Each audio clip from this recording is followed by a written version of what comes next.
داسې قرآن مې ویلو روژه کې مې ختم وکړو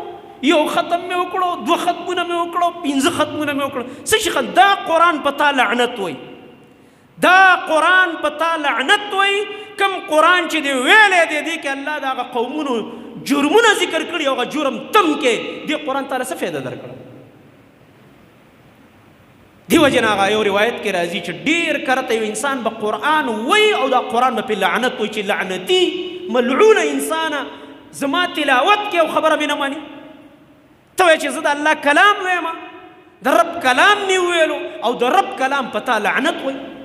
قرآن ته وایي سود حرام دی د الله او رسول سره جنگ دی او ته سود کې نو تاسو په ګیره لاس راکړه شکر الحمدلله یو سپاره تلاوت مې وکړه په دې سپاره کې تا ته ویلي شرک نه معاف کیږي او ته شرک کې باباګانو ته د مدد اوازونه کې یا علي مدد چغې وهي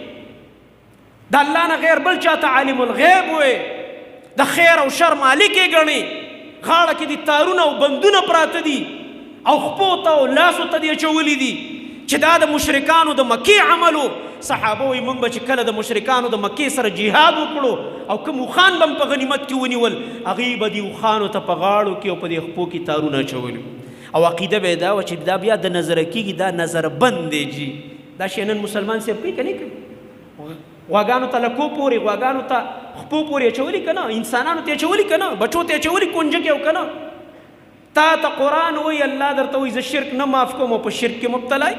د الله نبی فرمایي چا چې ځان ته یو داسې څیز ځوړند کړو چې دا عقیده وساتله چې ما د یو مصیبت او تکلیف نه بچ کوي د الله نبی فرمایي من تعلق تمیمة فقد اشرک چا چې ځان ته یو کونجکه او تعویز او کړه او تار او بند او چې هر نوم ورته وی دا ځان ته ځوړند کړو دا عقیده وه چې ما د یو شر او تکلیف نه بچ کوي د نظر نه مې بچ کوي فلاني نه مې بچ کوي فقد اشرک یقیني مشرک دی د الله نبی چې د په شرک کې ګوره شک ونه کوي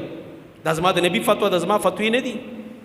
که دې پکې شک و نو په نبی به نعوذ بالله شک وکړي د ایمان نه به لاس وینځي او راشه چې حدیث درته وښیم ځلیدلی حدیث دا شرکونه نن په امت کې روان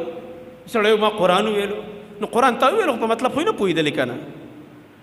قرآن چې کومې څیزونه منع کړی و هغې نه خو ته نه منې کېږي نو تا له قرآن څه فایده درکړه